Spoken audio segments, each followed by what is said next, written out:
Hey everyone, it's Sally EST and welcome to my channel. I'm really glad that you're here today. We are talking about what is up with the Brutal Black Project. At @TheSophieCarter on Instagram DM'd me suggesting we cover this, so thank you so much to Sophie for today's topic. As always, feel free to reach out to me with any video ideas or topics you'd like me to discuss. Today's topic, though, is pretty intense, so I would definitely recommend proceeding with caution, as we are going to be discussing purposefully painful tattoo practices. Keep in mind that everything we are going to be discussing today is consensual. I honestly need to just remind myself of that every once in a while when I am talking about this, because I'm not gonna lie, it is quite unsettling. But with that being said, I'm not gonna be showing any graphic imagery in this video. So if you're ready, am I even ready? Let's get into what is up with the Brutal Black Project. Usually when you get a tattoo, you want it to look good and you want to avoid the pain as much as possible, right? At least that's how I approach tattooing. But these two men have completely flipped that idea on its head with the Brutal Black Project. Valerio Cancelier and Cami Stewart are two tattoo artists who specialize in large-scale black work and connected over their shared ideology of no pain, no gain. That's how you know this one's going to be intense when this is the introduction to these men. The pair met on Facebook and decided to do some collaborative tattooing together, and then over time, the Brutal Black Project was born. The Brutal Black Project is a tattoo experience where multiple artists tattoo large sections of people's bodies, usually in a variety of broad strokes and sketch-style line work, entirely with black ink. And these men are using some of the largest needle groupings I've ever seen. So big that they're not even using ink caps. They have just like full-on cups filled with ink. The focus of the session is not on the aesthetic of the tattoo, but instead the experience of pushing your body to its pain threshold and then going beyond that, embracing and submitting to suffering.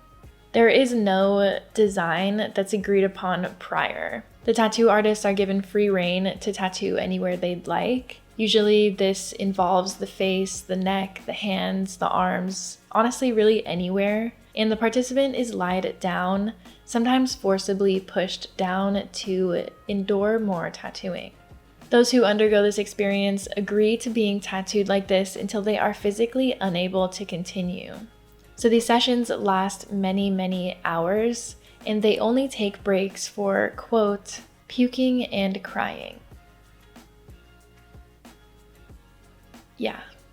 I'd like to remind us again that this is all done by consenting adults who are sound of mind.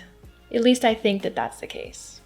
So I don't think they offer this service in its exact form anymore, as what they do has evolved over the years, but Valerio and Cami did offer this service for free to anyone who is willing to undergo this experience. And the participants can stop if they are very serious about stopping. Like, I guess they have a safe word or something. I mean, they must, right? I don't know. I am trying to be very objective here, but this whole experience is like a literal nightmare to me. And I do think that that is part of the point.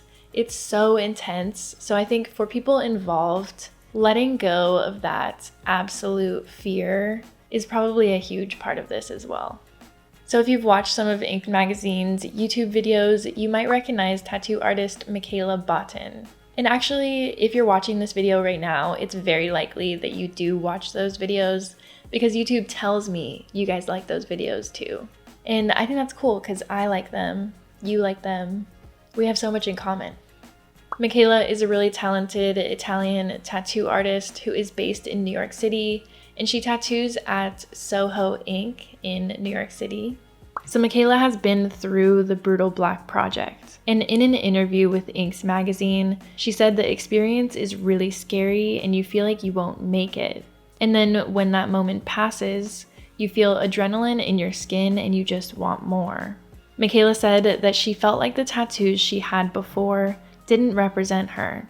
And now that she's covered with black ink strokes, she said she feels very confident in her skin and like it actually represents who she is. Michela goes on to say this about the Brutal Black Project, and I think this is a really interesting statement. She says, "People don't understand what it means, and it doesn't mean anything, but it just means everything to me." From all the participant interviews that I have read, that statement stuck out to me the most. It's really hard for me, and I'm sure many of you watching, to put yourself into the mentality of someone that would want to get this done. But Michela's perspective makes the most sense to me. It's really important to her, but it's essentially meaningless. So I can definitely respect that. So on face value, you might think those who are involved with the Brutal Black Project are sadomasochists, and that's it. Sadism being those who get pleasure from inflicting pain on others, and masochism being those who get pleasure from pain being inflicted on themselves. And I'm not going to say that's definitely not what's going on here, but I will say, having dug a little bit deeper, I do think that there is a little bit more to this than just that. And that's actually where we get into a bit of the controversy surrounding the Brutal Black Project. In 2017, Vice did a short documentary-style episode on the Brutal Black Project for a series they were doing on rites of passage. This feature really launched this project into the public eye and definitely into a lot of public speculation, as soon after the documentary went live, the creators took a break from the Brutal Black Project and from the press entirely for a few years. It seems like Cami and Valerio were not thrilled on how sensationalized the video portrayed their project. The Vice documentary showed Valerio and Cami during a Brutal Black Project session. And this video, honestly, is very difficult to watch. I would not recommend watching this if you're sensitive in any way. I am a particularly sensitive person, and I watched this video at work. This might sound dramatic, but I had to step out and take a walk after watching this video because it was just really difficult to be surrounded by tattooing, having just watched a session of the Brutal Black Project. It's very, very intense. It will be linked below, but I'm warning you guys. So the video shows a man being tattooed by 3 tattoo artists at one time in this pretty intense kind of gothic room. I think the man being tattooed, his name is Frankie. We see Frankie in a lot of pain. He tries to get up multiple times, but is held back down. Ink and blood are everywhere. And one of the tattoo artists, Valerio, screams a few times, and that is particularly unsettling as well. Cami says in the video, if you're looking to get a brutal tattoo, there's only one way to get it: brutally. And it's really crazy to watch these two men describe why they do what they do.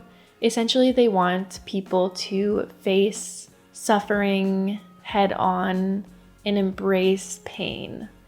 This video was featured in Vice's series on rites of passage because the creators see this as an extension of tribal tattooing rituals, which we will get more into soon. But in the video, Valerio describes the Brutal Black Project in 3 words. He says it's ignorant, violent, and primitive. And just from that short clip of him talking, you can feel the intensity from this guy. It's kind of a lot. So Cami and Valerio weren't happy with their portrayal on this episode for Vice, and there is a few reasons. Part of this could be due to the huge negative response that they got after people saw the video.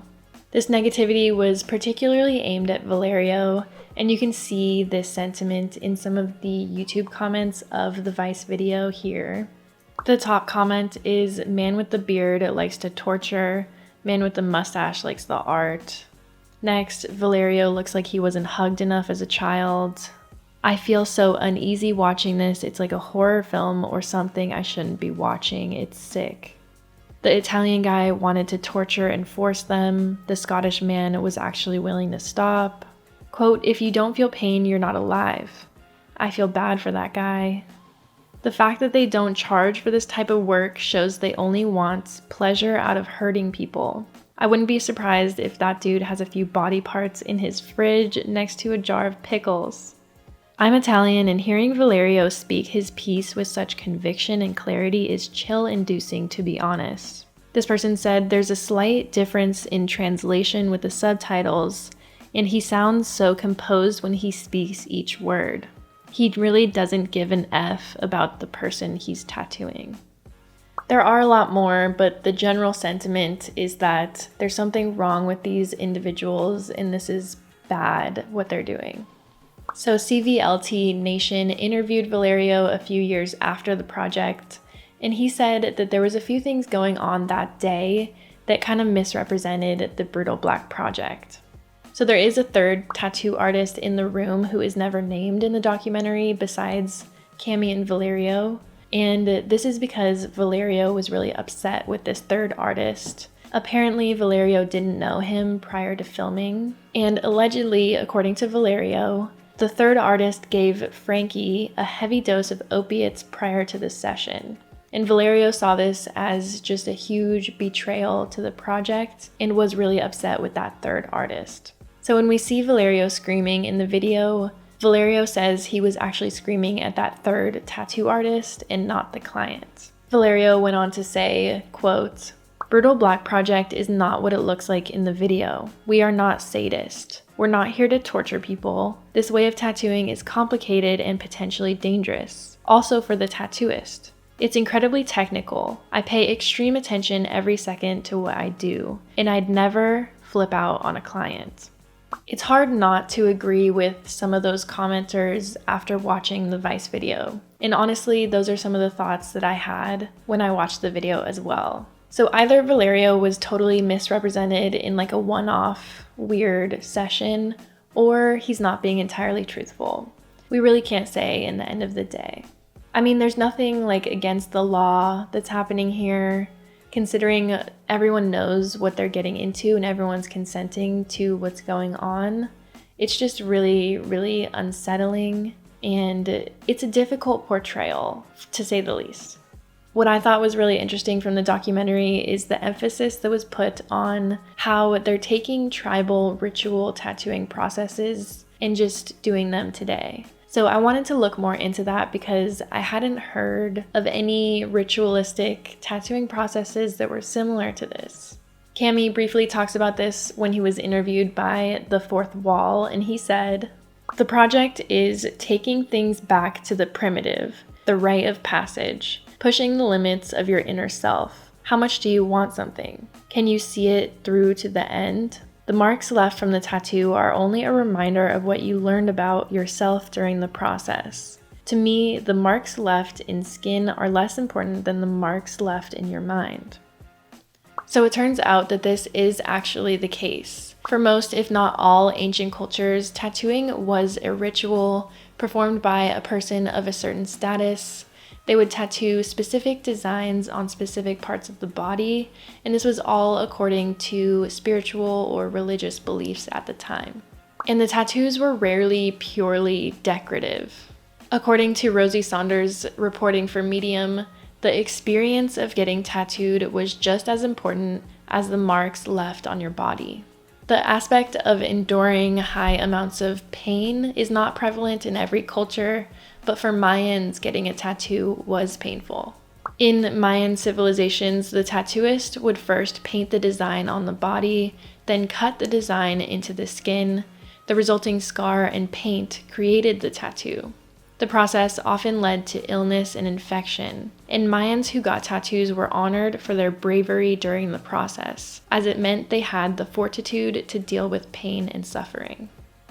So honestly, in my research, I definitely was surprised to find out that Cami and Valerio are right in the fact that these were tribal tattooing rituals that happened in the past, but I can't say that there's enough connection between these two things that they're definitely embodying these ancient practices.